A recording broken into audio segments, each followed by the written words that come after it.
Bueno, muy buenos días para todos. Mi nombre es Luis Hernán Sáenz y junto con Ana María Camelo vamos a estar hoy compartiendo con ustedes en este ciclo de webinars Conversando Ciudades 4.0, una iniciativa del Ministerio de Vivienda, la Red de Ciudades Cómo Vamos y el World Resources Institute.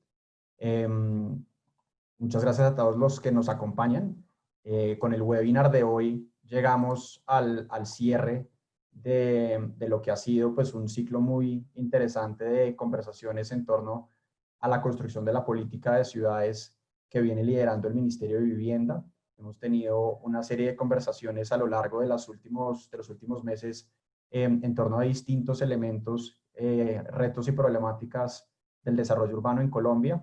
Y hoy, en este último webinar, vamos a hablar de un tema muy importante para las ciudades del país, el crecimiento urbano ordenado, como una de las estrategias para lograr ciudades más sostenibles pues, en Colombia y, por supuesto, en América Latina. Tenemos un panel de lujo y estamos pues, muy contentos que nos puedan acompañar. Como bien saben, quienes nos han acompañado en oportunidades anteriores, manejamos una agenda de diálogo muy interesante, tenemos unas preguntas generales para todos nuestros panelistas, unas preguntas específicas y finalmente, si el tiempo lo permite, compartiremos algunas preguntas que todos ustedes nos han dejado, bien sea en el chat de Zoom o a través del sistema de inscripción que tenemos previsto. Muchas gracias a todos los que se están conectando y se están sumando a esta transmisión. Por supuesto, queremos saber de ustedes, queremos conocerlos. Como les comentaba, esto es una iniciativa de 3 organizaciones a las cuales las pueden seguir y los invitamos a seguir en redes sociales y que nos dejen también a través de ellas sus impresiones, sus comentarios, sus preguntas. Nos pueden acompañar en @WRI Ciudades, @Minvivienda y @Red Cómo Vamos Col para que conversemos sobre ciudades y nos puedan seguir precisamente con el hashtag Conversando Ciudades. Hoy, pues como nos ha sucedido en el resto de webinars, tenemos una audiencia muy nutrida, muy interesante. Creo que la iniciativa ha permitido crear una serie de espacios muy valiosos, especialmente en América Latina. Como pueden ver en este mapa, el día de hoy tenemos presencia casi ya en toda América Latina, con algunas excepciones, pero pues nos alegra mucho contar con personas de lo largo y ancho del continente y también algunas personas que nos acompañan desde Europa. Nos alegra su presencia y bueno, estamos muy contentos de poder llevar este diálogo y estas experiencias pues, a distintos rincones del mundo. Como les decía, hoy me acompaña como moderadora Ana María Camelo. Ana María es economista e internacionalista de la Universidad de Saint Scholastica, magíster en políticas públicas de la Universidad de Nueva York. Su experiencia incluye trabajo en los sectores públicos, privado y social, enfocándose en la creación de modelos econométricos y de visualización de datos. Ha desarrollado análisis macro y microeconómico regional en Estados Unidos, así como investigación en temas de desarrollo económico, política de vivienda y hábitat, política fiscal y derechos humanos en la ciudad de Nueva York. Previo al ministerio, Ana María se desempeñó como analista financiero del presupuesto local en el Consejo de Nueva York. Actualmente Ana es asesora económica del director urbano del Ministerio de Vivienda, Ciudad y Territorio, que pues también nos acompaña hoy como panelista. Ana, buenos días. Hola Luis, buenos días. Bueno, pues para mí es muy grato contar con espacios de intercambio de conocimiento como parte fundamental del proceso de formulación de política pública. También quería darles las gracias a todos ustedes por acompañarnos hoy. Esperamos que sea una muy provechosa sesión para todos. Vamos a darle inicio entonces a esta conversación, pero no sin antes presentar a nuestros panelistas. En esta sesión nos acompañarán 4 panelistas, a los cuales les quiero dar la bienvenida. Primero nos acompaña Robin King.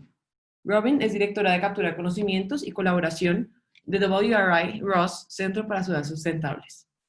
Tiene un doctorado en Economía de la Universidad de Texas en Austin y una licenciatura en Servicio Exterior de la Universidad de Georgetown. Cambio rotario en Oruro, Bolivia, y más de un año como becaria Fulbright en México. Antes de WRI, trabajó como becaria de investigación principal en el Centro de Estudios de Ciencia, Tecnología y Política, en Bangalore, India, donde ayudó a dirigir el Laboratorio de Infraestructura de Próxima Generación desde agosto de 2008. También es profesora adjunta en la Escuela de Servicio Exterior de la Universidad de Georgetown. Anteriormente, se desempeñó como directora académica del programa de maestría en estudios latinoamericanos en la SFS de Georgetown y ocupó cargos en el Grupo 7, la Organización de Estados Americanos, el Departamento de Estado de los Estados Unidos y Mellon Bank. También nos acompaña Nicolás Galarza. Nicolás es director de Espacio Urbano del Ministerio de Vivienda, Ciudad y Territorio. Nicolás es internacionalista de la Universidad de Rosario, con una maestría en Planeación Urbana de la Universidad de Nueva York. Antes de trabajar en el Ministerio de Vivienda, Ciudad y Territorio, trabajó como investigador en la Universidad de Nueva York, bajo la supervisión del más reciente galardonado del Premio Nobel de Economía, el profesor Paul Romer, y el reconocido planeador urbano Shlomo Angel. En la Universidad de Nueva York lideró varios proyectos en ciudades de la región, promoviendo el crecimiento urbano ordenado, y es coautor de varias publicaciones, entre ellas el Atlas de Expansión Urbana, edición 2016. Antes de trabajar en la Universidad de Nueva York, Nicolás fue asesor del Alto Consejero Presidencial para la Acción Social y el director de la Estrategia para la Superación de la Pobreza Extrema. Actualmente se desempeña como director urbano del Ministerio de Vivienda, Ciudad y Territorio, e investigador afiliado del Programa de Expansión Urbana del Instituto Marant de la Universidad de Nueva York. También está con nosotros Úrsula Blanqui. Ella es exgerente de la empresa de renovación urbana de Bogotá, la ERO. Úrsula es arquitecta de la Universidad de los Andes, con una maestría en planeamiento urbano y de la Universidad Politécnica de Madrid, y una especialización en planeación y administración del desarrollo regional del CIDER de la Universidad de los Andes. Se desempeñó como gerente en la empresa de renovación y desarrollo urbano de Bogotá y como directora de planes parciales de desarrollo en la Secretaría Distrital de Planeación durante la segunda administración del alcalde Enrique Peñalosa. Desde la ERU formuló e implementó el más ambicioso plan de renovación urbana de los años, en recuperación del barrio de San Bernardo con 4.000 nuevas viviendas para hogares de bajos recursos en un nuevo entorno de parques y alamedas. El reconocimiento de la zona más deprimida y deteriorada de Bogotá para dar paso a un distrito creativo, un centro para la formación del trabajo y una nueva alcaldía local.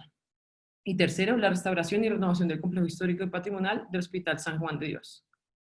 Por último, nos acompaña Sergio Montero. Sergio es profesor asociado al Centro Interdisciplinario para Estudios sobre Desarrollo, CIDER.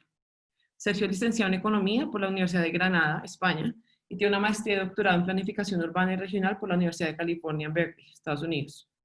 Actualmente es profesor asociado en Desarrollo Urbano y Regional en el CIDER de la Universidad de los Andes en Bogotá, Colombia, y director del doctorado de Estudios Interdisciplinarios sobre el Desarrollo. Su investigación se centra en la circulación global de conocimiento y políticas sobre planificación urbana y en la relación entre gobernanza y desarrollo económico local, con énfasis en ciudades y regiones latinoamericanas. A Robin, Nicolás, Úrsula y Sergio, muchas gracias por acompañarnos. Bueno, vamos a empezar con una pregunta general para todos. Va a haber un límite máximo de 10 minutos para cada panelista y vamos a empezar con Nicolás. La pregunta es la siguiente. Para el año 2050, cerca de 7.000 millones de personas vivirán en zonas urbanas alrededor del mundo, cifra equivalente al 70% de la población proyectada por la ONU. Durante los últimos 70 años, las ciudades de Colombia han experimentado un proceso de urbanización sin precedentes, impulsado, entre otros, por el conflicto armado y más recientemente por el crecimiento económico y el boom del petróleo. Esta urbanización se ha manifestado en procesos de crecimiento y desarrollo urbano con diferentes características a lo largo y ancho del país.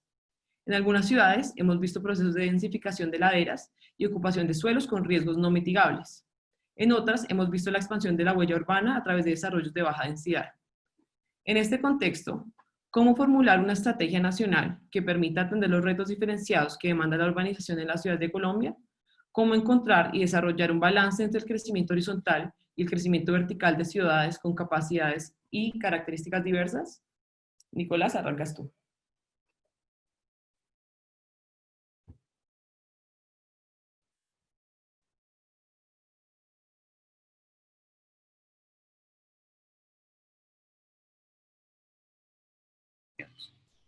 Perdón, estaba hablando con el micrófono cerrado.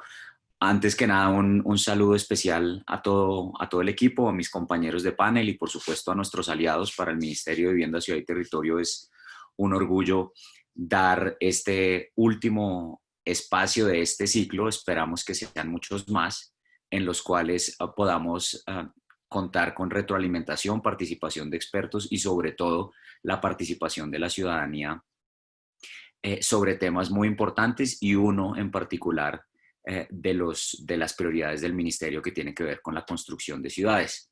Ana, tú me hacías una pregunta con dos componentes. Yo quisiera, en primer lugar, dar un poco de contexto. frente a una referencia, que es que las ciudades colombianas en particular han tenido harto crecimiento y tienen ciertos patrones específicos. Y yo creo que es importante entender en gran medida que nosotros, o pues que las ciudades colombianas tienen un patrón de comportamiento relativamente similar o bastante similar a muchas de las ciudades del mundo. El fenómeno de urbanización, en términos generales, empieza en el que como especie nosotros como humanos decidimos asentarnos más en ciudades que en zonas rurales cerca de 1800, y es un proceso que durará más o menos 300 años. Se calcula que para 2100 vamos a tener una estabilización de la población urbana. Colombia, como ustedes saben, es altamente urbano, pero lo que nosotros hemos, pues, o lo que se ha identificado en algunas investigaciones, y en particular algunas de las que yo he hecho parte, es que en general las ciudades en todo el mundo están creciendo en términos físicos de manera importante.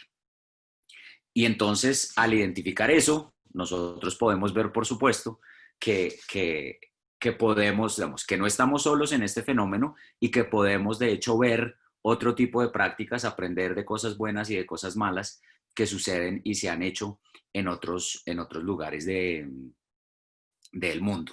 Siguiente, por favor.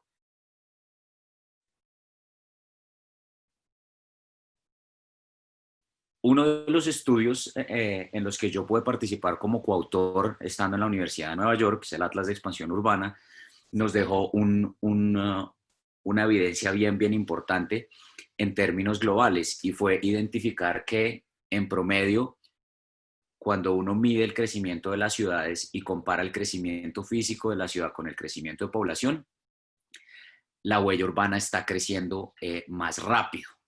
Y si vemos los agregados, uno encuentra, siguiente por favor, que cerca de 2/3 de todas las ciudades del mundo en los últimos 30 años mínimamente duplicaron su huella urbana.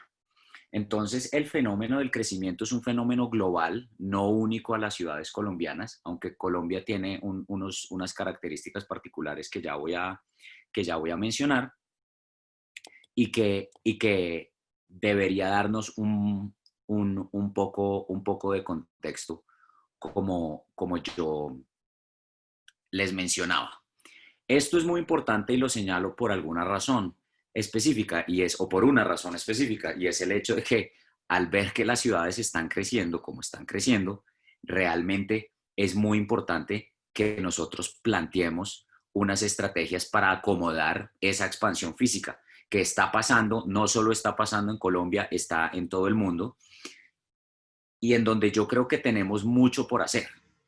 En particular porque en muchas ocasiones hemos tratado de controlar ese crecimiento con un éxito bastante limitado. Y esto lo que ha significado es que las ciudades han seguido unos patrones de crecimiento bastante desordenados por fuera del control de la planificación urbana, del ejercicio de los planeadores urbanos de las ciudades, que al tratar de controlar un fenómeno inevitable, pues simplemente se sustraen de la intervención y terminamos teniendo mucho de lo que hemos visto, no solo en Colombia, no solo en América Latina, sino en todo el mundo, que es un crecimiento desordenado. Y por alguna razón, yo creo que es importante que tengamos eso como referencia, porque, como les decía, hay una especie de satanización frente al fenómeno. En ese sentido, entonces, yo creo que en Colombia particularmente estamos hasta ahora empezando a tener un diálogo en este sentido. Yo creo que el crecimiento urbano de las ciudades colombianas, probablemente desde los 50 hasta, qué sé yo, al final del siglo pasado,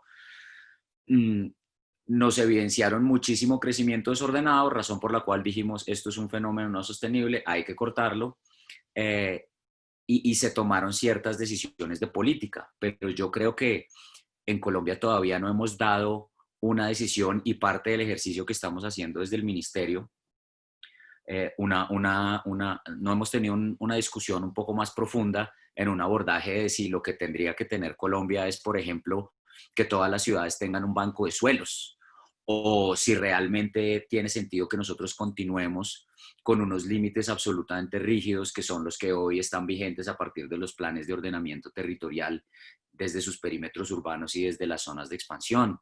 Tiene sentido que solamente proyectemos el crecimiento de las ciudades ante un horizonte de 12 años. Eso es mucho o es muy poco. Y teniendo en cuenta que la pregunta tiene dos componentes, cierro la primera pregunta que nos preguntaba cómo formular una estrategia nacional con algo, además de hacer una invitación a que tengamos una discusión muy amplia realmente de cuál debe ser esa apuesta.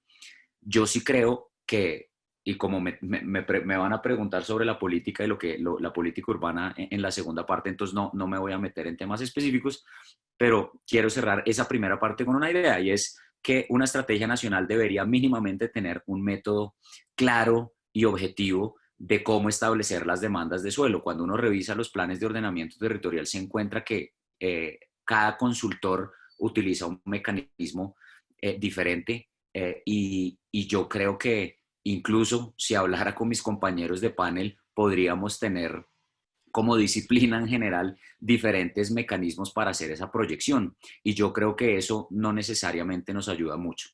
Frente a la segunda parte de la pregunta, y en esto voy a ser más breve, de cómo encontrar o desarrollar un balance entre crecimiento vertical y a la referencia que se hacía que algunas ciudades han tenido crecimientos de alta densidad en ladera, otras ciudades han tenido crecimientos suburbanos. Lo que uno identifica es que realmente eso pasa en todas las ciudades de Colombia. Lo que pasa es que se ubican geográficamente en lugares distintos, pero todas las ciudades tienen algún tipo de crecimiento informal, normalmente asentados en los suelos de alto valor ambiental. Por otro lado, hay unos corredores de crecimiento suburbano. Uno tiene que entender que en gran medida ambos fenómenos, pero particularmente el de los asentamientos informales en zonas de alto riesgo, tiene que ver con o son sintomáticos del crecimiento desordenado, pero particularmente de la escasez de suelo urbanizable, de tal manera que normalmente la gente trataría de acceder a suelo urbano si ese suelo urbano dentro de la formalidad fuera asequible, tuviera buena infraestructura y estuviera bien conectado al mercado laboral. Yo creo que en general, desde la academia nos han empujado un poquito a enfrentar una dicotomía falsa. O crezco hacia afuera o crezco de manera vertical. Y yo creo que ese es un abordaje bastante errado. Todas las ciudades de Colombia y todas las ciudades del mundo realmente deberían tener un abordaje en doble vía. Acomodar todo lo que sea posible a partir de optimización de usos ya construidos, a partir de procesos de revitalización y de densificación, pero en muy pocos casos, y particularmente para el caso colombiano, no resulta viable pensar que toda la demanda de suelo por los diferentes fenómenos de envejecimiento, de reducción del tamaño de los hogares, de la migración urbano-rural, del crecimiento endógeno, etcétera, van a caber en procesos de renovación. Y por tanto, las ciudades colombianas necesitarían tener mecanismos en los dos sentidos, y deberíamos ya superar esa idea de que las ciudades deberían crecer o de una manera o de otra. Una ciudad con una buena política de crecimiento ordenado debe promover las dos iniciativas.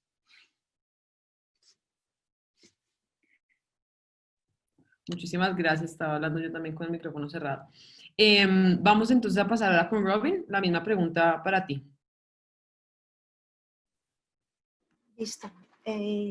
Bueno, gracias por estar con ustedes. A veces mi español falla, entonces, pero sí voy a tratar de hablar muy rápido para compartir lo más posible. Voy a compartir un estudio, los resultados de un estudio que hicieron algunos de mis colegas sobre crecimiento horizontal y vertical. Y sí, voy a hablar al nivel global, pero sí con algunos ejemplos de Colombia y de otros países de América Latina. Primero, para saber y como como dijo Nicolás, que sabemos que la próxima generación de urbanización será diferente y no va a haber una única narrativa para todas las ciudades del mundo, ni siquiera una solo para todos los países, las ciudades en un país, y ni siquiera dentro de la misma ciudad. Entonces, tenemos que tener como varias historias para contar y ideas para tejer, para hablar de la ciudad. Siguiente, por favor. Las áreas urbanas se esperan que se tripliquen entre 2000 y 2030, que dice que tenemos que enfrentar esos desafíos. Tenemos ejemplos de la India, donde se puede ver las diferencias muy grandes, pero también, por ejemplo, en Brasil tenemos fotos que son muy parecidos. Y esto implica que la superficie del suelo urbano entre 2018 y 2030 va a crecer 80%, que es bastante grande. Siguiente, por favor. En la última década y los últimos 30 años, como vemos en esos 3 ejemplos colombianos, se ve que las ciudades sí están creciendo. Eso vemos los ejemplos de Bogotá, de Barranquilla y de Cali. Y esto es como también dijo Nicolás, ese es un patrón que vemos en ciudades en todas partes del mundo. Siguiente. Sabemos que tenemos 3 problemas grandes que salen de la expansión no gestionada. La primera es que imponen una gran carga medioambiental, porque muchas de las áreas que están creciendo más rápido se encuentran en puntos débiles o puntos de alto riesgo al nivel de biodiversidad, de estrés hídrico y también de estrés de comida, porque están tierras agrícolas. Segundo, tiene consecuencias económicas y profundiza las desigualdades sociales. Sabemos que los costos y disponibilidad de servicios públicos son muy bajos. Bueno, los costos son altos y disponibilidad es muy bajo en cuanto a servicios como servicios básicos, ¿no? Como agua, saneamiento, electricidad. Sobre todo para los que viven en informalidad, pero a veces ni siquiera en informalidad, también en casas formales. Y se convierte en un gran desafío de gobernanza. No necesariamente articulación entre las jurisdicciones de las entidades que van a proveer los servicios urbanos, pero también solo de las reglas y las normas legales. Siguiente. Que eso nos da 3 retos principales que tenemos que enfrentar. Primero, que hay mercados de suelo que son distorsionados. Eso tiene que ver con las reglas y cómo se imponen, cómo están aplicados en diferentes partes. Entonces vemos que las rentas de suelo que raramente son redistribuidas entre los diferentes grupos sociales y vemos mucho desarrollo especulativo, sobre todo como mercados con asimetrías de información. El segundo reto es que los servicios básicos son deficientes, sobre todo en áreas de crecimiento. Eso es dado la débil planificación y coordinación con agencias de servicios públicos y también por las políticas de vivienda que son insensibles a la ubicación. Piensen que las viviendas son iguales por todas partes del país y todas partes de la ciudad. Y sabemos que diferentes partes del país son muy diferentes y requieren diferentes tipos de servicios y de planificación para ese tipo de servicios y dentro de la ciudad igual. Y el tercer reto es la expansión informal desarticulado. Vemos mucha ocupación no planificada en suelos agrícolas y en zonas vulnerables. Y eso sobre todo vemos asentamientos informales, pero en muchos países también vemos casas planeadas y casas formales que también están en esas zonas. Siguiente. Entonces, lo que tratamos de hacer con este estudio era enfocarnos en 3 acciones o 3 espacios de acción donde podríamos mejorar las ciudades para tratar de llegar a ciudades más iguales para todos. Entonces, primero es utilizar regulaciones razonables de uso de suelo, incentivos para desarrolladores privados que prioricen la equidad espacial y limiten la especulación del valor de la tierra. Y aquí lo que vemos, que es el siguiente, porque sí, debe tener un poquito más de detalle aquí. Sí, que no solo va a ser política siempre, ¿no? A veces va a ser incentivos y cómo se puede estructurar el mercado, porque sabemos que el Estado y los planes no va a ser todo, pero sí tiene que incentivizar que los actores privados siguen los incentivos para dirigir nuevos desarrollos en lugares con buenos servicios o con la posibilidad de proveer esos servicios en una manera económica. El siguiente, por favor. El segundo es incrementar progresivamente la oferta de tierra para el desarrollo asequible y formar asociaciones para la prestación de servicios. Entonces, esto es una parte del mercado de tierra y de terrenos, utilizando instrumentos de reajuste de terrenos. Y eso sí, en Colombia, la verdad, yo creo que van bastante avanzados en comparación con muchos otros países y en otras ciudades de utilizar esas políticas de ajuste o reajuste de terrenos. Pero también sabemos que el sector privado, el sector público, el gobierno y los gobiernos de diferentes niveles no necesariamente van a poder proveer todos los servicios. Entonces tenemos que encontrar maneras de que las asociaciones público-privadas pueden proporcionar y financiar servicios.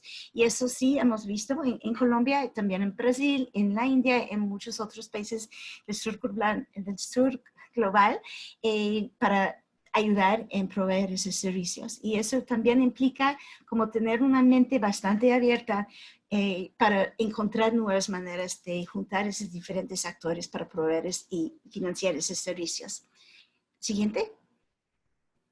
Y tercero, para extender los servicios básicos a los asentamientos informales y crear una densidad asequible, pero también diría vivible y buena, para crear, utilizando estándares de planificación flexibles. Muchas veces los planes tratan de proveer como una densidad como bastante alta sin pensar en cómo hacerlo más vivible.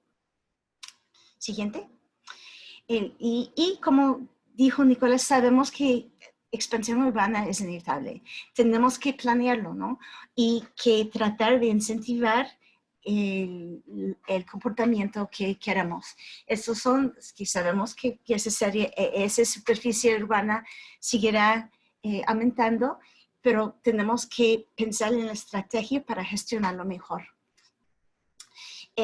Una de las cosas interesantes de este servicio, de esa publicación, es que sí hablamos de la diferencia dentro de las ciudades, del espacio, el crecimiento vertical y horizontal, y proveer nuevos datos que se puede ver en el estudio. Bueno, siguiente. Bueno, se puede bajar y ver todos los trabajos del serie en esa página web. En general, los estudios están en inglés, pero tienen resúmenes en español, y también hay algunos ejemplos que yo creo de estudios de caso sobre ese que voy a hablar más tarde, espero, pero siempre estamos dispuestos a contestar preguntas si lo dirigen a esta dirección. Pues gracias. Muchísimas gracias, Robin. Creo que los puntos que trataste son muy importantes y van muy en línea con lo que mencionaba también Nicolás. Vamos a darle la palabra ahora a Úrsula. Bueno, primero, pues muchas gracias por la invitación. Coincido en buena parte con todo lo que mis compañeros panelistas han contado de manera muy clara en sus exposiciones. Y bueno, abordando un poco las dos preguntas, voy a traer como elementos nuevos de lo que ya acaban de decir mis compañeros. Con relación a la estrategia nacional, ¿qué creo yo? Precisamente los retos de cada, y como bien lo dice la pregunta, son retos particularizados, son retos propios de cada municipio, retos propios de cada ciudad. Esa particularidad o esa capacidad del municipio de responder a través de su POT a esa particularidad no se debe perder. Es decir, se debe poder mantener esa capacidad de entender el territorio y de dar una respuesta particularizada al territorio. A lo que voy es que no hay una receta mágica para hacer los POTs, no hay una receta como no la existe, por ejemplo, en los proyectos de renovación, que es un poco la experiencia que yo vengo de tener en el sector público. Y el resultado siempre, el resultado apropiado o el resultado coherente es el que se estructura desde la comprensión del territorio. Entonces, dicho esto, yo creo que la estrategia de la nación debe ir en dos líneas. Una primera línea debe ser un liderazgo que debe evidentemente tener el Ministerio de Vivienda, que es necesario. Por ejemplo, la coordinación con las corporaciones autónomas, la coordinación con los diferentes entes, con las regiones, con las ciudades líderes, con los municipios que circundan estas ciudades líderes. Todo ese tema de coordinación es muy importante que alguien lo asuma para ver cómo empiezan a relacionarse todas estas distintas iniciativas. Y un segundo tema que lo enunciaron también mis compañeros panelistas es empezar a formular políticas de ocupación del territorio, es decir, no promover, digamos, no sé, una ocupación extensiva del territorio de muy baja densidad, de poco espacio público, etcétera, etcétera, sino tener unos lineamientos bases sobre los cuales los municipios y las ciudades puedan empezar a generar las herramientas y a meter el tema de la particularización, que yo creo que es un tema que no se debe perder, que está formulada en la pregunta, pero que hace que el ejercicio digamos, de la planeación se enriquezca. Y la segunda pregunta, que ya es, también la abordaron creo que de manera en la cual estoy de acuerdo mis dos compañeros panelistas, es sobre el balance entre el crecimiento horizontal y el crecimiento vertical. Y aquí voy a arrancar con una pequeña reflexión para meterle otro componente, que es un tema que siempre subyace cuando hacen este tipo de preguntas, que no apareció en esta pregunta, pero que siempre aparece, es el tema de la densidad. Y el tema de la densidad creo que lo hemos ido superando poco a poco, pero el tema de la densidad ha aparecido en discusiones o en debates políticos como un tema negativo. Entonces, si la densidad es alta, estamos haciendo una mala ciudad. Si la densidad es baja, estamos haciendo una buena ciudad.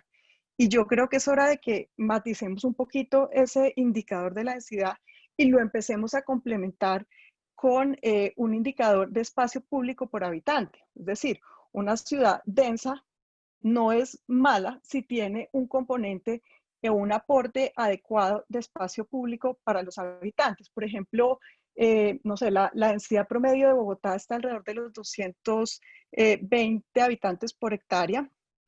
En Lagos de Torca, que es el gran proyecto, digamos, de vivienda que que estamos desarrollando en el norte de la ciudad, que más o menos va a albergar una población de 400.000 habitantes, que es, háganse cuenta, un Manizales, tiene una densidad muy cercana de 200 habitantes por hectárea, pero tiene un indicador de 14 metros cuadrados de espacio público por habitante. Entonces, cuando uno empieza a meter esas variables, empieza a entender mejor qué tipo de ciudad está haciendo. No son indicadores, digamos, tan vacíos como a veces puede ser el de densidad. Entonces, con esa introducción, me lanzo un poco a contestar la pregunta del balance entre crecimiento horizontal y crecimiento vertical. No es ni el uno ni el otro, como explicaba Nicolás. Yo creo que no hay que mantener esa dicotomía, o nos vamos a renovación o nos vamos a desarrollo. Además, porque con renovación es imposible atender el déficit habitacional, ¿no? Es una herramienta que ya más adelante pues podemos profundizar un poquito, pero es una herramienta que es supremamente pesada, demorada, entonces no tendríamos la capacidad de atender el déficit, pero dicho esto, no es ni el uno ni el otro, sino el cómo. Y el cómo es cómo hacemos una ocupación eficiente del suelo, cómo hacemos una ciudad densa, compacta, cómo hacemos una ciudad que no sea extensiva en el territorio de manera, digamos, poco sostenible, cómo hacemos una ciudad compacta donde temas como el que mencionó Nicolás de la cercanía con el mercado laboral, los desplazamientos sean cortos, una ciudad, digamos, donde la utilización de los recursos públicos también sea más eficiente. Entonces yo creo que ese debate no es ni el uno ni el otro, sino el cómo. Y el cómo es donde realmente, y volviéndome a la primera pregunta, pueden tener un aporte muy valioso desde el Ministerio de Vivienda para generar esos lineamientos. Y otro tema para cerrar un poquito lo que acabo de decir es estos desarrollos que se han dado extensivos en superficie, en viviendas de baja densidad, también contribuyen un poco a a continuar con esta segregación social, digamos, son desarrollos que se han dado para estratos, para niveles socioeconómicos altos. Entonces, también el tema de compactar la ciudad, de hacer digamos, una ciudad más incluyente, más donde todos los estratos tengan, digamos, el mismo acceso a los servicios públicos, el mismo acceso al espacio público. Yo creo que también en términos conceptuales estaríamos construyendo una mejor ciudad, no solo desde lo ambiental, sino también desde lo social. Muchísimas gracias, Úrsula. Bueno, para cerrar esta primera pregunta, vamos a darle la palabra a Sergio.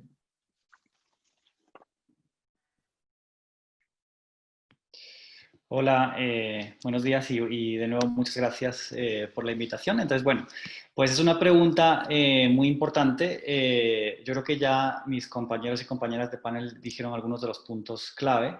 Entonces, yo les voy a contar pues mi visión de lo que serían esos retos que para mí implica la urbanización en Colombia los próximos años. Y yo creo que son tres grandes retos, lo quiero estructurar a través de esos tres grandes retos. Uno es el déficit de vivienda adecuada. Otro es el tema de la segregación y la inclusión urbana, más allá del debate entre la expansión y la renovación urbana, que también es importante, pero creo que también hay un debate importante que mencionaba Úrsula, que es el tema de la inclusión, y los retos del COVID, que el COVID-19 nos trae también para pensar en los próximos años, ¿no? Entonces, bueno, yendo en esos tres puntos, el tema del déficit de la vivienda a mí me parece que es y ha sido uno de los grandes temas en Colombia, como en América Latina, pues como mostró Nicolás en su presentación, los déficits tanto cuantitativo como cualitativo son muy altos. Además, la Constitución del 91 de Colombia pues exige que la vivienda sea un derecho. Entonces ahí tenemos un tema que va a ser clave, que ha sido clave y que va a seguir siendo clave. Creo que es importante pensar, como decía Úrsula, en la diferenciación entre pensar en las necesidades de la vivienda entre grandes ciudades, ciudades pequeñas y zonas rurales. Entonces, si vamos a pensar una política nacional, pues debe ser diferenciada. Hay unos trabajos interesantes sobre cómo pensar, por ejemplo, en vivienda digna en zonas rurales, en arquitectura en los Andes, que pues es muy diferente a pensarlo en grandes ciudades. Entonces, bueno, cada municipio necesitará su propio esquema de vivienda en ese sentido. Yo creo que también hay que pensar en esquemas para habilitar suelo y construcción de viviendas de interés social y sobre todo para gente con ingresos bajos. Es decir, el déficit de vivienda no está en los estratos medios altos, sino que los déficits de vivienda están en los estratos bajos y medio bajos. Entonces ahí es donde habría que concentrar los esfuerzos de construcción y de renovación urbana. Creo que Metrovivienda en Bogotá fue un esquema interesante, pero que ha perdido peso en los últimos años.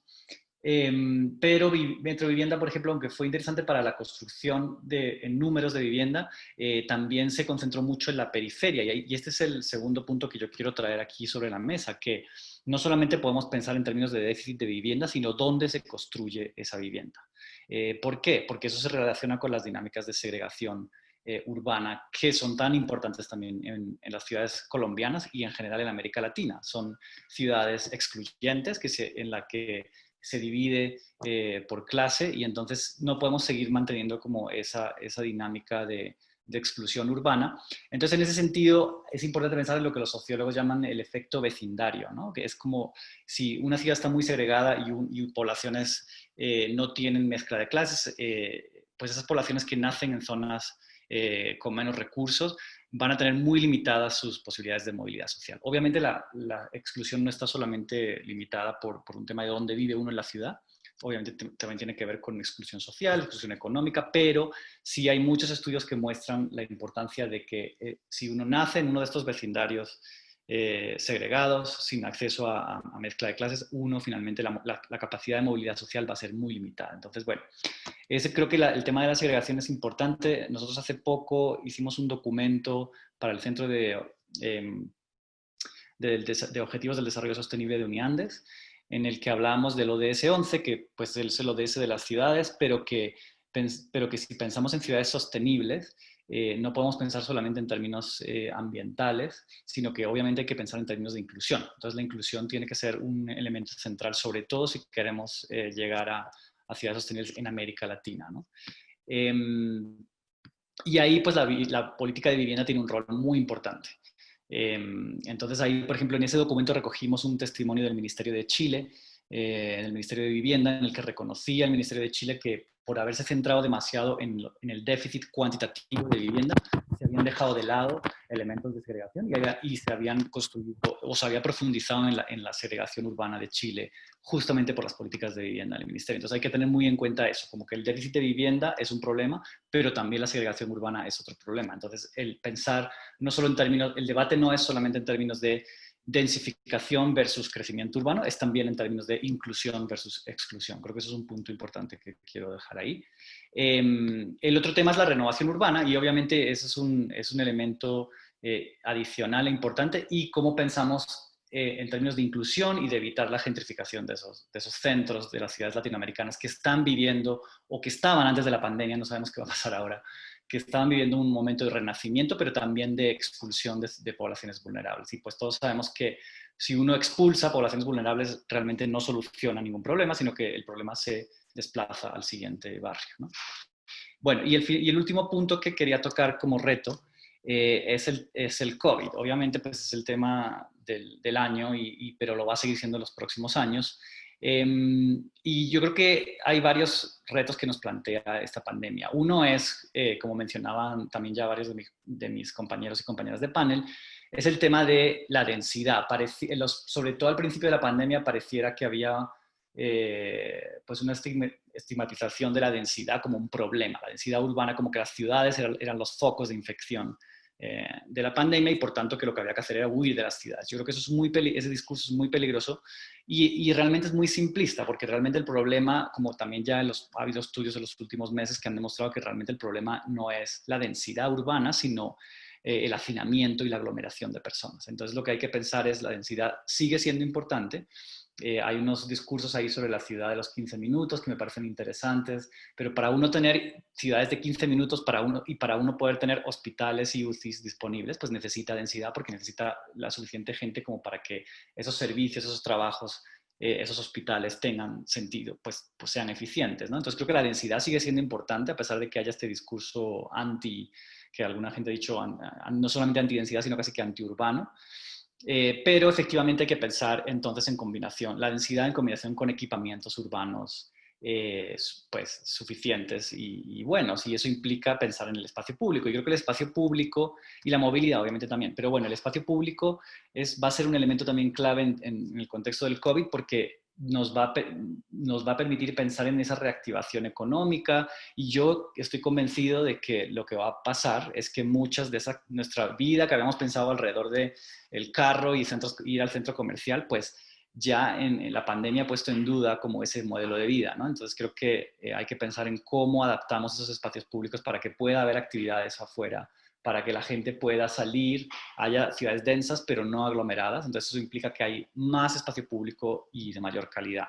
Y finalmente el tema de la movilidad, que está relacionado con este tema también, y es que se ha hablado mucho en los últimos años de un desarrollo urbano orientado al transporte, y ese orientado al transporte normalmente era alrededor de estaciones de transporte público, ya sea metro, ya sea Transmilenio o BRT o el transporte público masivo que cada ciudad tiene.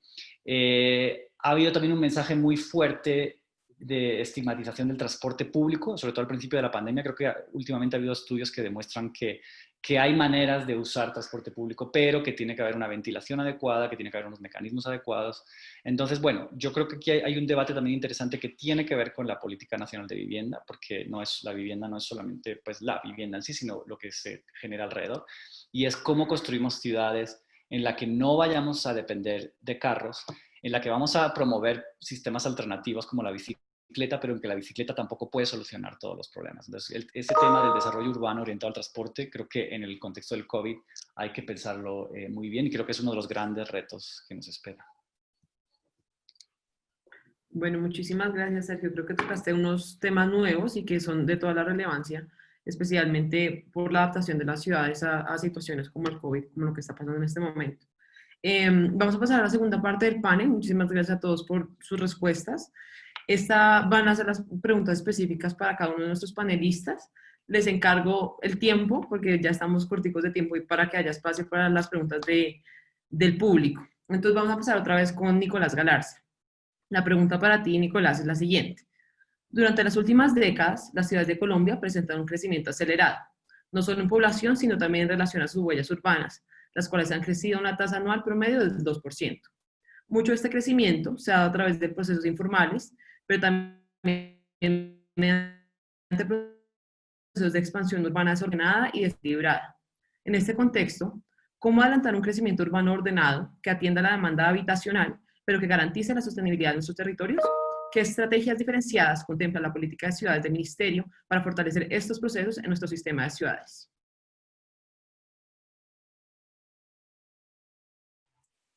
Gracias, Ana.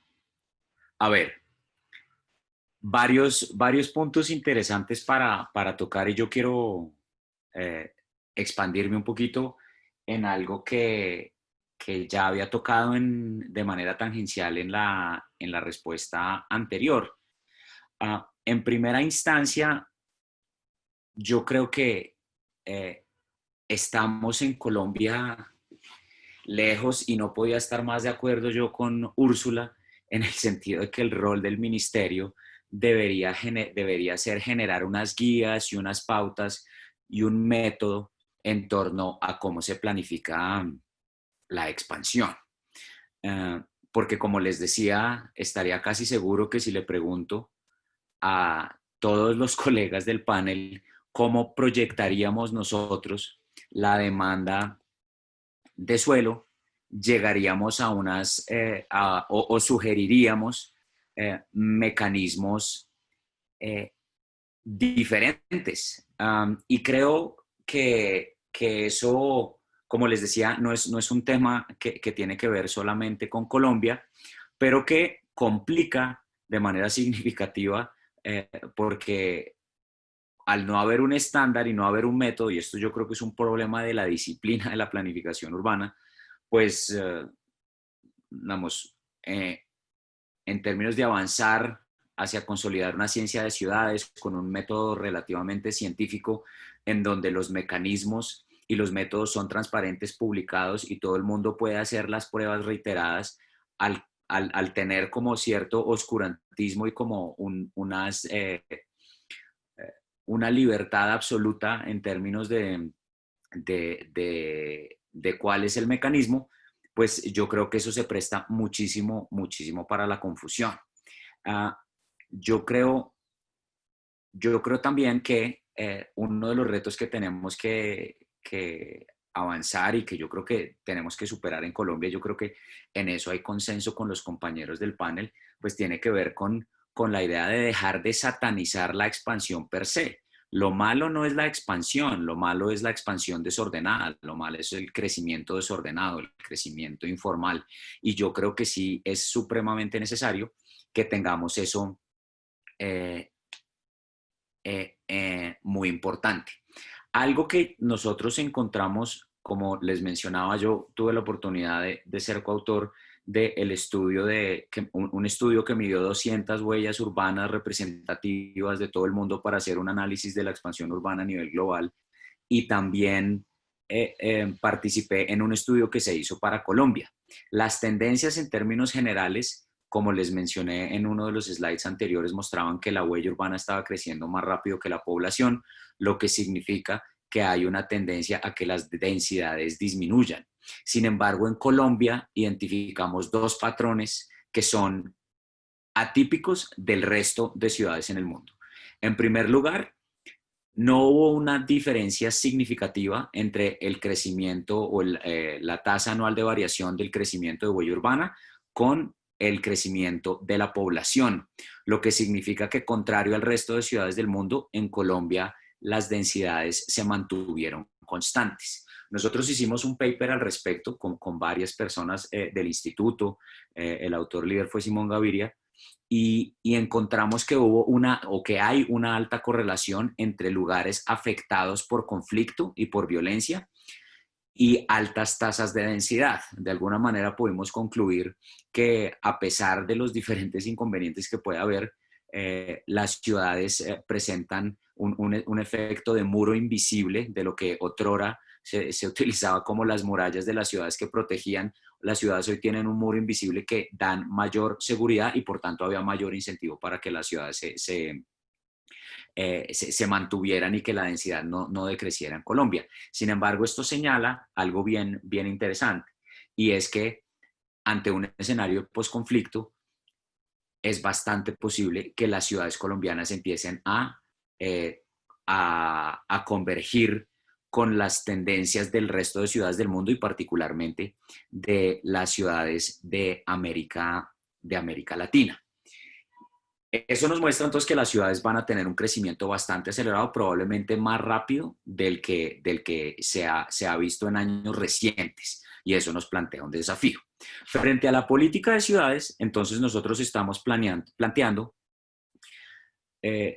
dos abordajes muy en la línea de lo que dije anteriormente. Entender la ciudad construida y entender que esa ciudad construida tiene unos desafíos y unas características de base que tienen que ser, tienen que ser abordados. Acá ya se trataron temas muy relevantes. El tema de espacio público, el tema de densificación, como lo mencionaba Úrsula, los temas de segregación espacial, el tema del déficit cuantitativo. Todos estos temas están muy relacionados con la ciudad que ya se construyó, mayoritariamente con poca planificación, con mucho desarrollo orgánico, sin una infraestructura matriz clave que sirviera de columna vertebral para organizar. Y ahí lo que tenemos que hacer es corregir la tarea. Plantear, digamos, de manera reactiva y llegar después del problema a solucionar lo que por diferentes razones no se planteó. Entonces, un primer escenario que estamos nosotros planteando en la política de ciudades, en un eje entero que tiene que ver con todos los temas relacionados con ordenamiento territorial, con usos de suelo, con crecimiento per se, que se llama crecimiento urbano ordenado, por eso el nombre del panel. Y entonces hay un primer espacio en donde tenemos la ciudad ordenada, la ciudad que ya se construyó.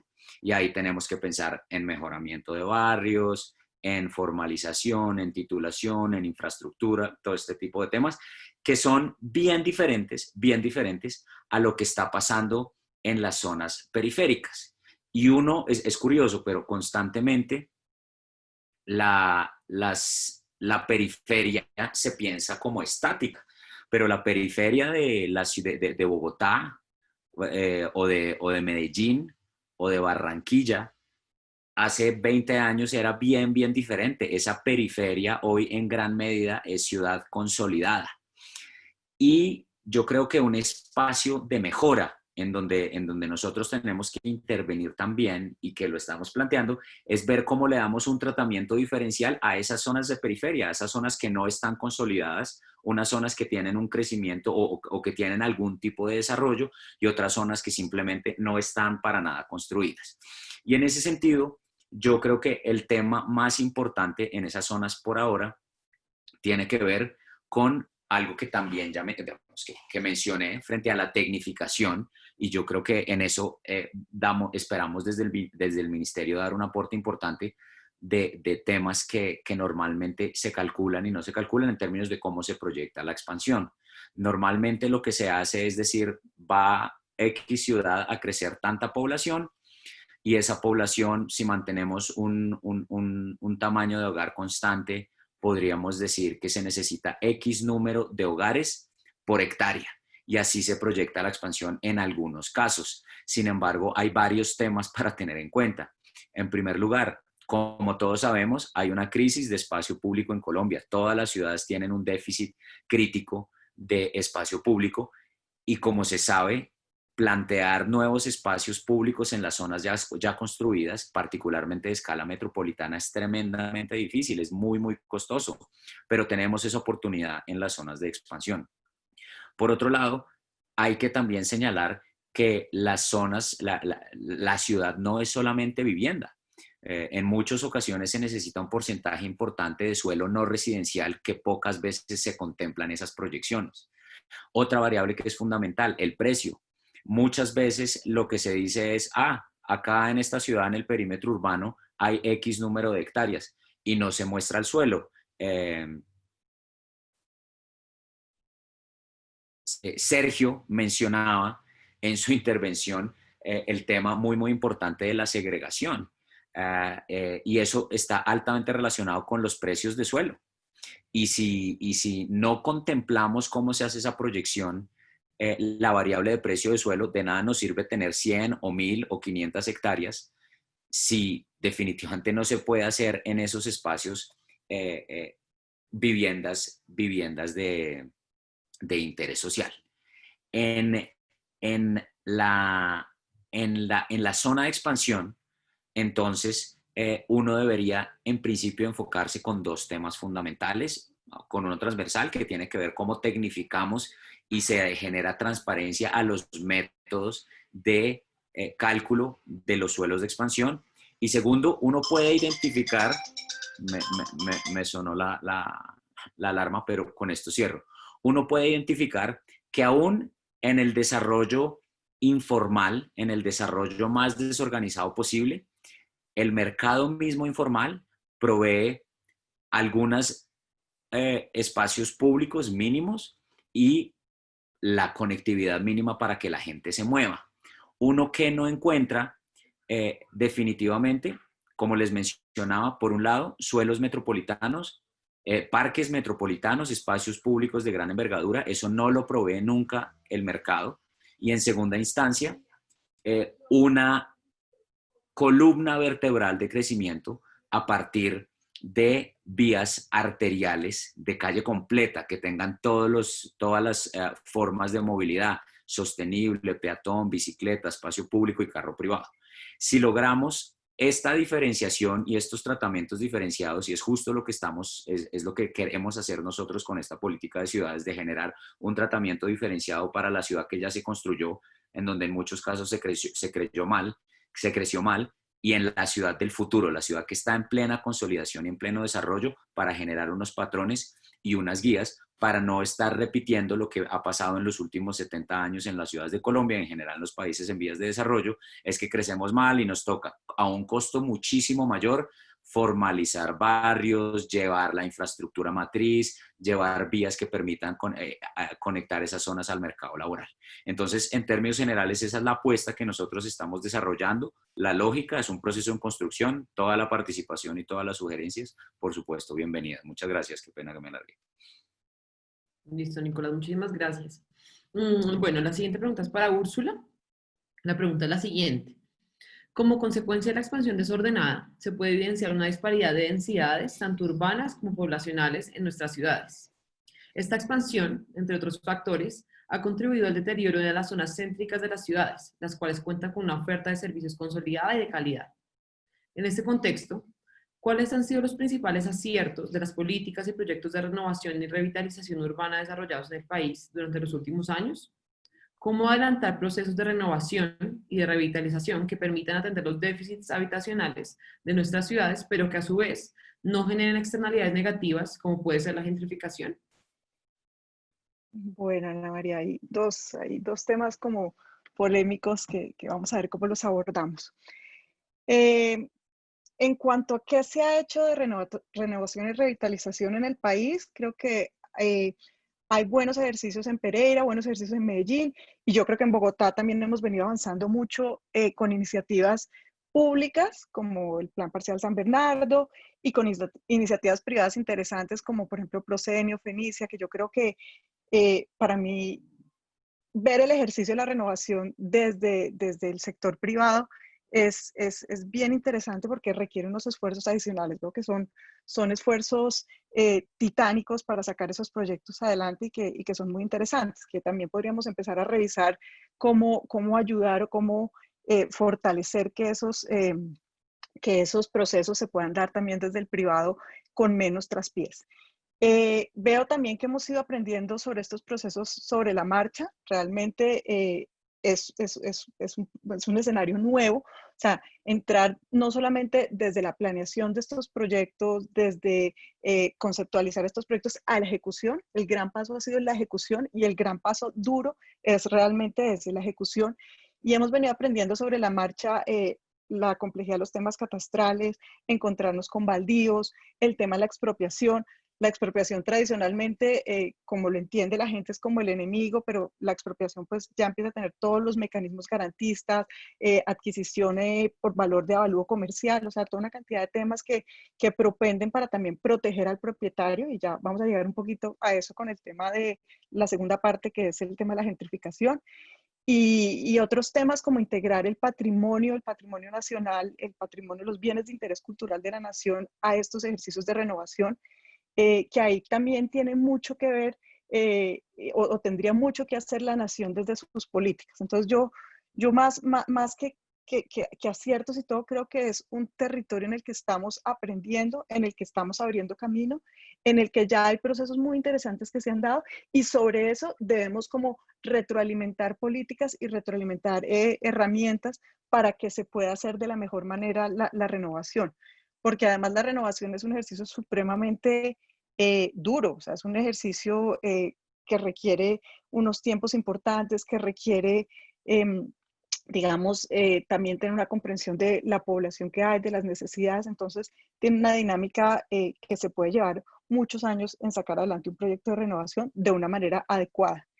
Y otro tema con respecto, y ya como un poco por fuera de la caja, es que los procesos de renovación generalmente no son bien, no sé si es algo como cultural de nosotros, pero no son bien recibidos por la población sobre la cual se hacen estos proyectos de renovación, o donde está establecida esta población. A nosotros nos gustan las obras, nos gusta que la ciudad mejore, que haya mejor movilidad, que haya mejor infraestructura, pero siempre hay una resistencia para que esas obras pasen como en el entorno inmediato donde nosotros estamos. Entonces, creo que hay que empezar como a hacer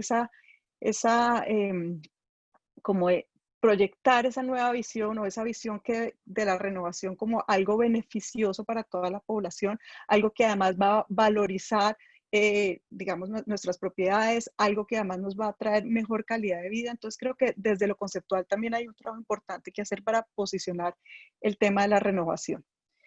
En cuanto a cómo adelantar procesos de renovación y revitalización que permitan atender los déficits, yo creo que esto ya todos los panelistas lo han insinuado de alguna manera, y es que es imposible atender el déficit, y sobre todo en las ciudades latinoamericanas, poniendo todas nuestras apuestas en renovación.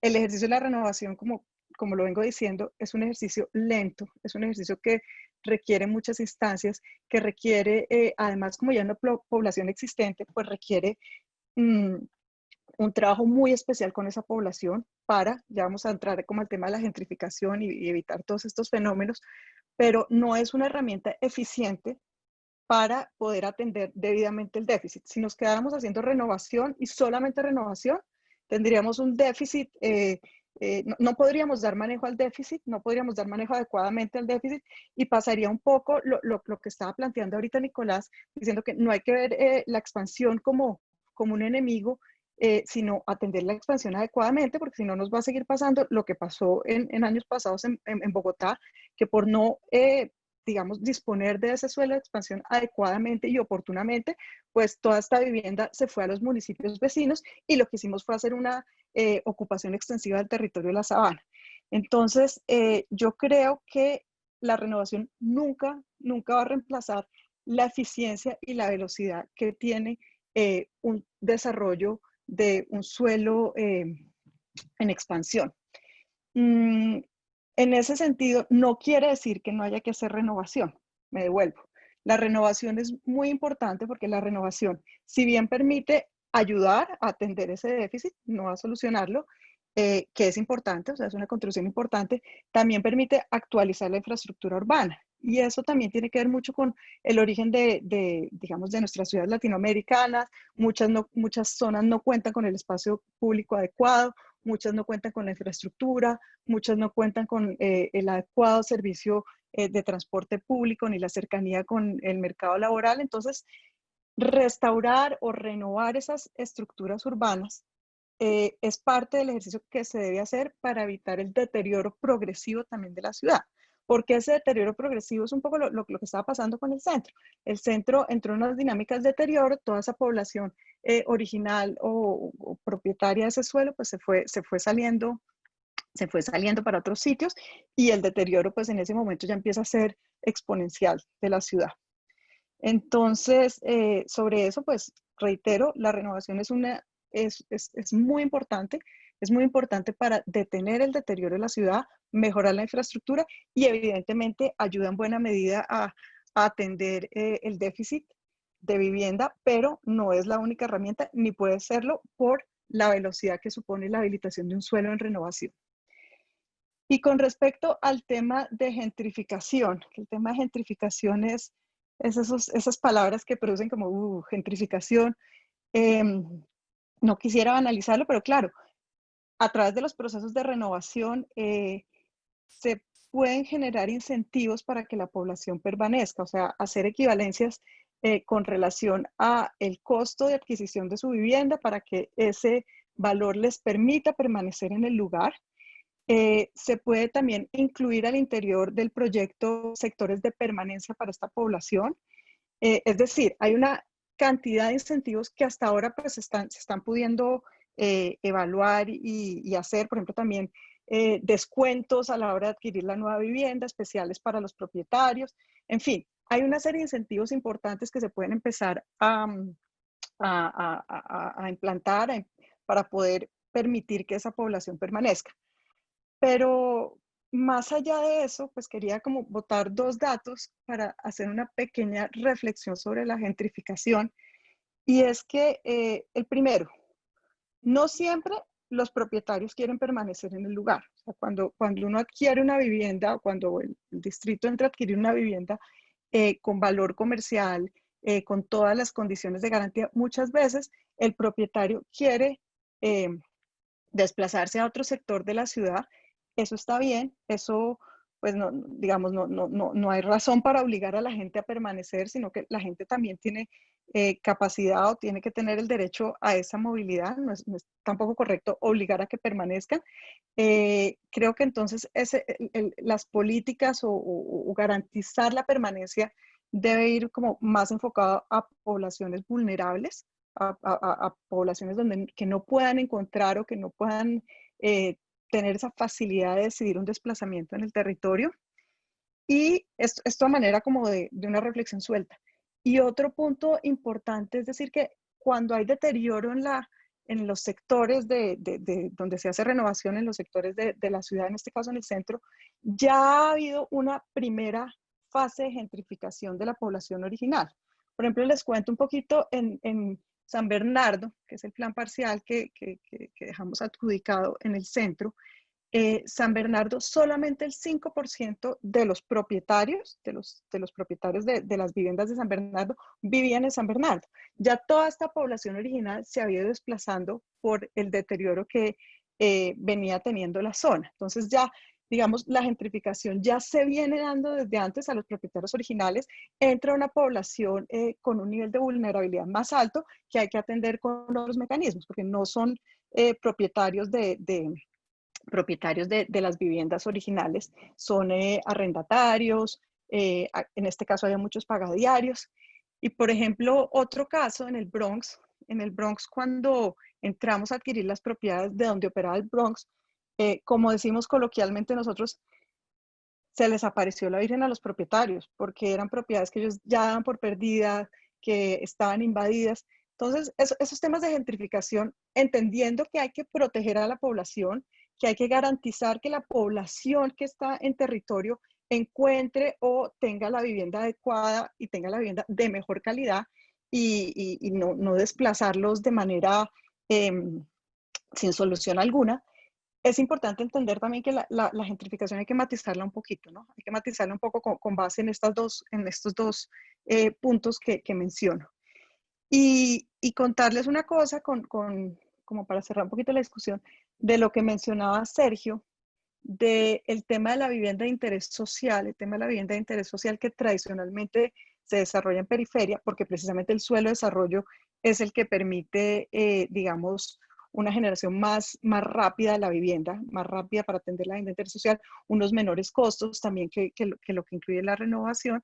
En el caso de San Bernardo, es un proyecto que desarrollamos que el esfuerzo grande estuvo en hacer un proyecto de renovación para vivienda de interés social en el centro de la ciudad, que es un poco como la lógica de hacer que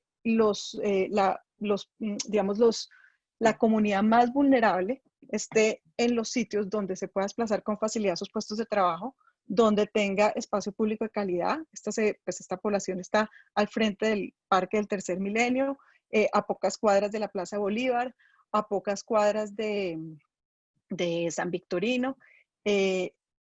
Va a pasar la línea de metro, va a pasar pasa el Transmilenio. Entonces, esta es una apuesta como en la línea de lo que estaba diciendo Sergio, que es a lo que debemos ir. Pero claro, eso tiene un costo. El suelo del centro es el suelo más caro de Bogotá, y eso tiene unas implicaciones en que para que digamos, haya una rentabilidad o una posibilidad de hacer este tipo de ejecutar estos proyectos, pues requiere unas alturas y una densidad importante, que nuevamente, y devolviéndome a lo que dije en la pregunta pasada, pues son las densidades que, ojo, hay que tenerlas cruzadas con los temas, con los indicadores de espacio público, en este caso el Parque del Tercer Milenio y todo el espacio público que está generando el plan parcial. Pero digamos, en esa línea iría mi respuesta, Ana María. Bueno, Sura, muchísimas gracias. Creo que definitivamente tocaste temas muy importantes para poder dar una solución y una estrategia integral y diferenciada al crecimiento urbano acá en Colombia. Vamos a pasar con Sergio para tu pregunta específica, Sergio. Es la siguiente. La expansión urbana desordenada, además de causar problemas relacionados a la congestión vehicular, contaminación ambiental, disminución del acceso a espacio público de calidad, entre otros, trae consigo importantes retos en materia de gobernanza y gobernabilidad supramunicipal. En este contexto, ¿en qué medida los instrumentos de planificación territorial y gestión del suelo con los que cuentan los gobiernos subnacionales en Colombia facilitan el fortalecimiento de las relaciones y la planeación intermunicipal? ¿Cuáles han sido los aciertos y desaciertos en la formulación e implementación de dichos instrumentos desde un enfoque de desarrollo urbano regional? Te doy la palabra a Sergio. Muchas gracias. Vale, gracias, Ana María. Bueno, pues una pregunta compleja y que podríamos estar debatiendo aquí todo el día, pero bueno, intentaré brevemente responder algunos puntos clave de eso. Yo creo que antes de nada hay que pensar en que tanto en Colombia como en América Latina en los 90s, en la década de los 90 se produjeron una serie de procesos de descentralización y democratización de la planeación urbana que son muy interesantes. Entonces, uno de los temas clave o una de las leyes, digamos, clave ahí fue el Estatuto de la Ciudad de Brasil, la creación del Ministerio de las Ciudades en Brasil, y eso también tuvo repercusiones en Colombia. Digamos que fue un movimiento como los 90 de derechos, de intentar poner en las leyes y las constituciones esta idea del derecho a la ciudad, de ciudades más democráticas y participativas. Entonces, bueno, en Colombia en particular es la Constitución del 91 y la Ley 388 del 97 la que descentraliza y democratiza la planeación urbana. Entonces, la planeación pasa a ser la elaboración de POTs pasan a ser responsabilidades de los municipios de más de 30.000 habitantes, no un tema del DNP o un tema centralista. Entonces, eso es muy importante porque además de descentralizar los instrumentos de planeación, se democratizan. Entonces, la ley 388, por ejemplo, recoge como aspectos muy progresistas, como por ejemplo la función pública del urbanismo, la prevalencia del interés general sobre el particular, la función social y ecológica de la propiedad, que es un principio que puede ser muy revolucionario en principio si se aplica bien, o sea, que sea obligatorio que la participación sea un mecanismo en las políticas de planeación urbana. Entonces, estos temas que los recoge la ley 388 son muy interesantes y marcan un cambio legislativo muy importante en los 90s. El problema es que estos principios no necesariamente se han aplicado en la práctica. O más bien, estamos en un proceso de experimentar con ellos para ver qué significa eso de la función social y ecológica de la propiedad, qué significa eso de la participación, que no es lo mismo que la socialización, que es una palabra que yo siempre digo que debería eliminarse de todos los manuales y talleres, porque socializar implica como que uno va y le cuenta a las personas lo que va a pasar, pero eso no es lo mismo que participación o que una participación incidente que implica incorporar las visiones de los vecinos, de los ciudadanos en los procesos de planeación urbana. Entonces, bueno, creo que estamos en un momento muy interesante como de experimentar con esas nuevas formas de hacer planeación urbana más democrática y más participativa, porque tradicionalmente la planeación urbana se ha hecho pues más desde arriba, desde las élites y demás, ¿no? Entonces es un proceso en el que creo que hay una esperanza porque la legislación así lo permite, pero también hay una desesperanza porque eso no se está traduciendo tan rápido en la práctica. En ese contexto, yo también, y es un tema que yo últimamente me he estado metiendo a investigar más, lo que está pasando también es lo que algunos les llaman la judicialización de la planeación urbana, es decir, mucho ante la falta de participación en proyectos urbanos, muchos ciudadanos están recurriendo, también políticos, están recurriendo a demandas, tutelas, a acciones populares para parar grandes proyectos urbanos, ¿no? Entonces, esto lo hemos visto con el Transmilenio por la séptima, lo hemos visto también en el tema de la Reserva Van der Hamen. Entonces, creo que eso es una dinámica muy interesante que está pasando en los últimos años en Colombia, en las ciudades en particular. Y ahí es donde quiero enlazar este momento con la futura región, pues por la pregunta, la futura región metropolitana Bogotá-Cundinamarca. Entonces yo creo que con la región se abre de nuevo un proceso interesante de pensar la ciudad a nivel regional, a nivel metropolitano, de pensar en grandes proyectos de vivienda, de movilidad, de espacio público, de recreación a nivel metropolitano y regional, descongestionar Bogotá en cierta manera también, ¿no? Como crear una región policéntrica que pueda tener diferentes nodos, en el que uno pueda hacer desarrollo urbano, también pudiera hacer renovación urbana de manera incluyente y participativa, crear nodos que descongestionen Bogotá a nivel regional. Entonces, todo eso es muy, digamos, es muy alentador y muy positivo, pero también tenemos el tema, el tema clave, que es el tema de la gobernanza y el tema de la participación. Entonces, yo lo que creo es que aquí se abre una oportunidad clave, pero también hay que saber muy bien cómo manejar esto. Entonces, cómo hacer a la ciudadanía, y en el caso de la región, cómo hacer partícipes también a los diferentes actores regionales, desde alcaldes hasta la gobernación, hasta pues, la propia Bogotá, pero también la ciudadanía organizada. Entonces, creo que esta idea de poder crear, poder planear a nivel regional, a nivel metropolitano, es algo que en Bogotá desde hace mucho se está pidiendo. Hay una historia también de esos procesos de integración regional que no han sido tan exitosos, pero que sí hay lecciones de las que se pueden aprender cosas.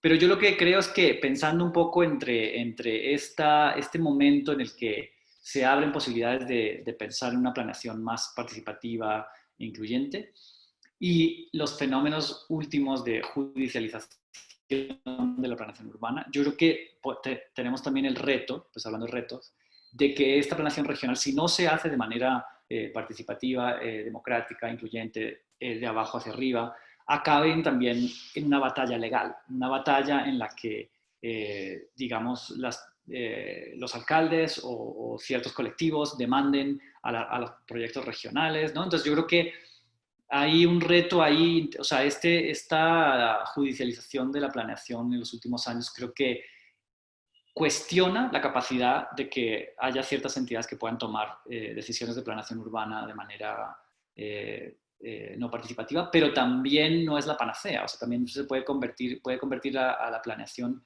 pues en un tema de que quien tenga buenos abogados puede pagar o puede decidir hacia dónde van los proyectos urbanos y en este caso los proyectos regionales. Entonces, bueno, creo que aquí hay un reto muy interesante a nivel regional, pero que es indispensable pensar en la gobernanza, cómo se va a poder gobernar esas decisiones y esos proyectos de planeación.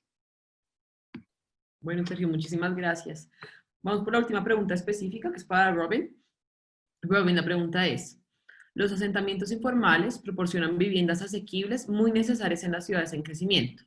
La integración y mejora de los asentamientos informales dentro de la jurisdicción formal de la ciudad es una forma importante de mantener las redes sociales y económicas de los residentes, al mismo tiempo que se reduce la necesidad de más terreno urbano. ¿Qué podemos aprender de ciudades que han incorporado estos asentamientos a su suelo urbano? ¿Cómo podemos mejorar la calidad de vida de personas que viven en asentamientos de origen formal? Bueno, voy a tratar de ser breve. Yo creo que hay tres cosas que podemos aprender de ciudades que lo han hecho o que están intentando hacerlo. Primero, en el marco legal, entonces después hablo de eso. El segundo, de proveer servicios públicos asequibles. Y tercero, de trabajar con las comunidades y tener la participación pública en todo el proceso, ¿no? No debe ser algo que está hecho a gente, sino con la gente. Bueno, primero, en el primer caso del marco legal, hay dos cosas aquí. Primero, de empezar con la política de no desalojamiento en zonas que no son de riesgo, ¿no? La idea es que sí, y la segunda etapa sería regularización, como hemos visto en Río y en otras ciudades en Brasil. Pero en muchos lugares todo el hecho de que no vas a desalojar a la gente proveer ciertos beneficios que se puede utilizar. Es otro asunto cuando estamos hablando de asentamientos que están en zonas de riesgo alto, donde realmente hay que pensar en proveer algo de casas y lugares y edificios en cuanto a tratar ese déficit cuantitativo. Pero segundo, del déficit cualitativo, eso de proveer los servicios es muy importante. Y hemos visto eso en ciudades como Medellín, como ejemplo de Colombia, que es muy famoso en otras partes del mundo, pero también en Porto Alegre y otras ciudades en Brasil y en muchas ciudades donde antes tenían algunos proyectos de sitios y servicios del Banco Mundial hace 20 años que eran clasificados como fracasos, pero que realmente, como no me acuerdo quién dijo, pero que poco a poco se hicieron ciudad con más servicios y mejores servicios y una manera de cómo estructurar el crecimiento de la ciudad. Y allá, cuando hablamos de servicios, que siempre pensamos en agua, saneamiento, electricidad, ahora más como comunicación, pero también espacio público y a vastos mercados y también como escuelas y clínicas y esas cosas. Y no solo de construir esas cosas, pero también de proveer fondos para asegurar que son mantenidos y que hay gente trabajando en ellos, ¿no? Entonces en Brasil tenemos bajo ciertas políticas nuevas escuelas, pero luego el año siguiente no hay profesores para estar en esas escuelas.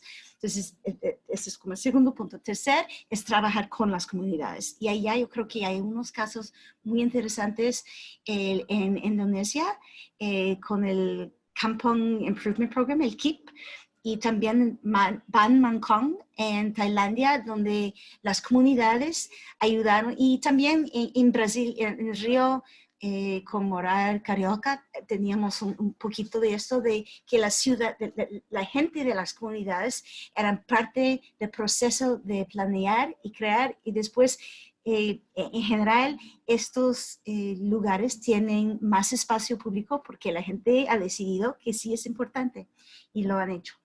Bueno, eso, muy rápido. Gracias.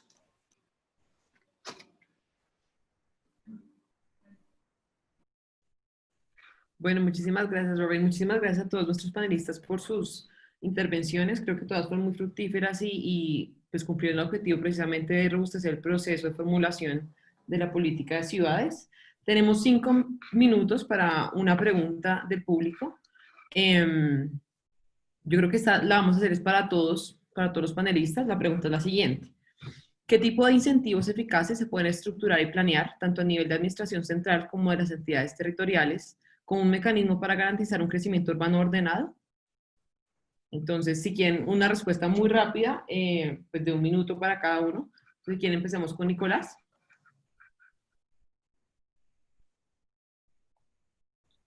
Incentivos. Importante. Yo creo, esto es particular. Es decir, yo creo que algo que se tendría que hacer, de pronto no necesariamente incentivos,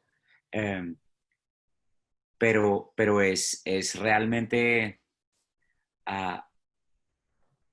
establecer o mejor, cuantificar los costos de las infraestructuras de periferia.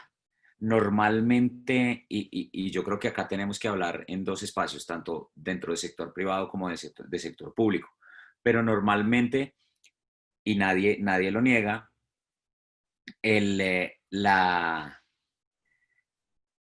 la expansión urbana es costosa. Sin embargo, Úrsula ha señalado un tema muy interesante frente a los temas de espacio público que yo también mencioné, y es el hecho que cuando nosotros pensamos en densificación, por ejemplo, no nos damos cuenta que en términos prácticos estamos reduciendo la oferta de espacio público. Y cuando se hacen estas comparaciones de costos, entonces normalmente dicen, no, pero es que en la ciudad ya construida ya está el hospital, ya está el colegio, ya está la universidad, ya está el centro de servicios, y en las zonas de periferia también habría que construir, además de lo que sea que se construya, normalmente hay un driver de crecimiento en términos industriales o de temas de servicios y otro en términos de vivienda. Entonces, habría que empezar a hacer dotaciones de cero, pero no se contempla el hecho de que en las zonas ya construidas, digamos, eso ya tiene una imagen, una capacidad, perdón, y el hecho de que ya existan no significa que tienen capacidad infinita. Entonces, normalmente se hace un ejercicio bastante desigual en términos de la cuantificación de esos costos y siempre dice, no, allá toca hacer de todo de entrada, pero se asume que lo que ya existe tiene capacidad infinita y eso nos lleva a hacer un ejercicio bastante desequilibrado. Entonces, tener un entendimiento de eso es bien importante. Desde el punto de vista de lo público, yo creo que ya señalé el tema y es primero, tenemos que tener una técnica específica, digamos, desarrollada, transparente para hacer los cálculos de demanda de suelo. Yo creo que no estamos cerca de eso. Y como mencionaba, hay por lo menos dos cosas que de entrada sabemos que el sector público, que el sector privado no provee. ¿Cuáles son? Espacios públicos de escala metropolitana de gran envergadura y una malla de vías arteriales que permita mejorar la conectividad de esa periferia al mercado laboral. Normalmente, a partir del desarrollo de los planes parciales, uno puede establecer ciertas cargas generales, algunas ampliaciones, pero normalmente el desarrollo de los planes parciales se da a través de islas. Entonces, desde el sector público, yo sugeriría en términos de incentivos, o sea, capacitación y que se entiendan cuáles son los mínimos, porque muchas veces nos hemos enfocado en que el sector público opere y dé unos detalles mínimos de todo lo que se tiene que hacer y ante limitada capacidad se hace poco o nada. Si nos enfocamos en que el sector público establezca esas fallas de mercado, podemos darle unas reglas claras y un marco de operación mucho más transparente también al sector privado. Al final el sector privado hace el desarrollo porque hay una demanda de vivienda, lo hemos visto. En el último año y medio de este gobierno se han batido los récords de asignaciones de subsidios de vivienda, es decir, la demanda está. El ministro dice que si continuamos, el ministro Malagón, que si continuamos con la tasa de asignación de subsidios y la construcción de vivienda de interés social, es posible que el stock de vivienda en Colombia se duplique de aquí a 2070. Entonces, si logramos, el incentivo, ¿cuál es? Reglas claras, una estructura específica, un rol orientado de las cosas que definitivamente tiene que hacer el sector público, que será una hoja de ruta y de navegación para que el mercado opere de manera natural.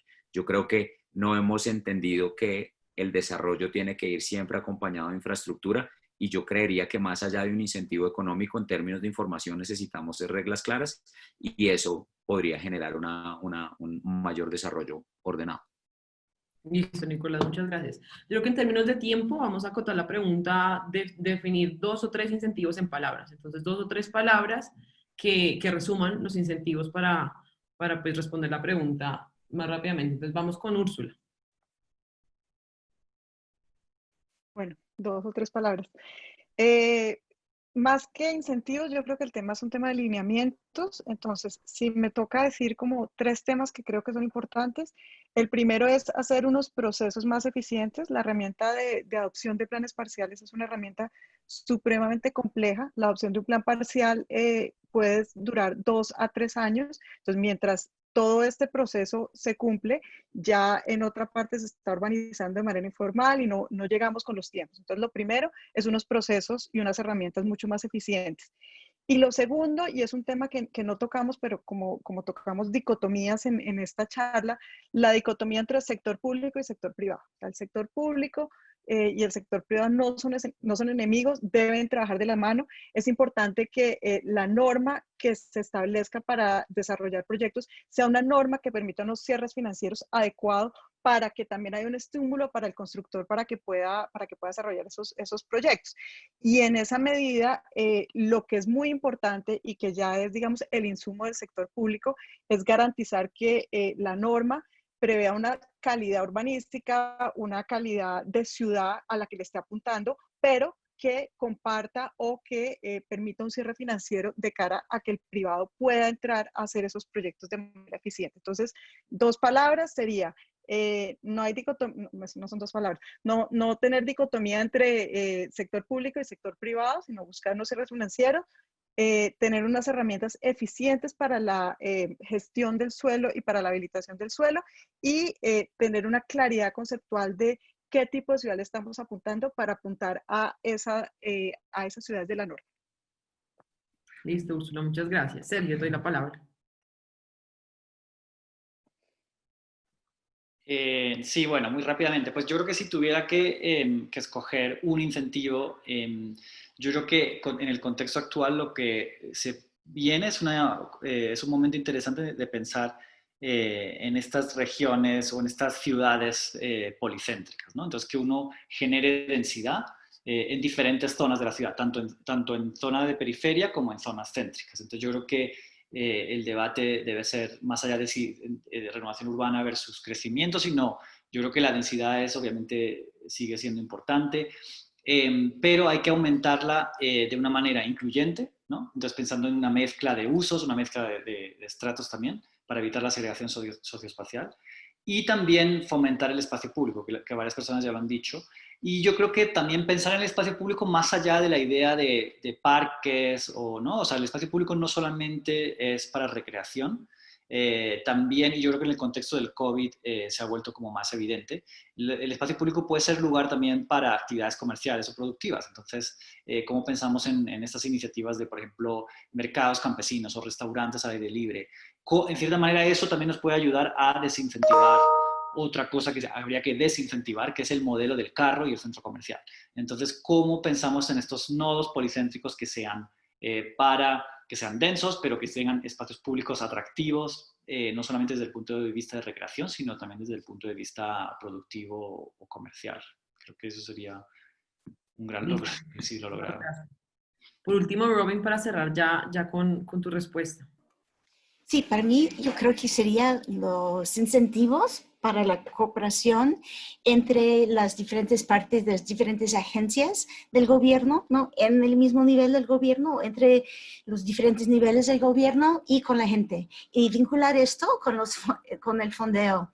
Entonces, decir que no vas a recibir los fondos de un programa nacional si no hay cooperación verdadera entre las diferentes agencias y con la gente. Listo, Rubén, muchísimas gracias. Luis. Bueno, pues no, muchas gracias a todos por su participación, tanto a nuestros panelistas como a las personas que nos acompañaron a lo largo de la mañana. Les compartimos pues la información de los distintos panelistas pues para que los conozcan. Si tienen alguna pregunta o duda pues puedan conocer del trabajo que hacen y puedan avanzar o continuar una conversación con cada uno. A nuestros panelistas pues muchas gracias, creo que es una conversación muy interesante. Por supuesto podríamos quedarnos mucho tiempo hablando de cada tema, pero a todos mil gracias por la reflexión. Y bueno, pues queremos de nuevo darle las gracias al Ministerio, a WRI, por este primer ciclo pues, de conversatorios alrededor de la política de ciudades. Y pues reiterarles a todos que la política, como bien lo decía Nicolás, sigue en construcción y que desde actores de la sociedad civil como WRI y la Red de Ciudades Como Vamos, pues estaremos promoviendo espacios de conversación y de diálogo para generar, por supuesto, una construcción plural y amplia de una política como esta en el país. A todos, pues Ana María, muchas gracias por la moderación. Úrsula, Robin, Sergio, Nicolás, muchas gracias. Les voy a robar una foto antes de que cerremos para que saluden ahí en la cámara y que dejemos registro. Muchas gracias a todos por su Gracias. participación y a nuestra Gracias a audiencia. todos. Muchas gracias. Gracias. Gracias por la invitación. Gracias. Hasta Gracias. Que estén luego. bien. Chao. Gracias a todos. Mil gracias a todos por participar en este cierre con brocha de oro. Muchas gracias. Gracias, A Nicolás. ustedes muchísimas gracias por la invitación. Gracias, sí. Chao. Chao.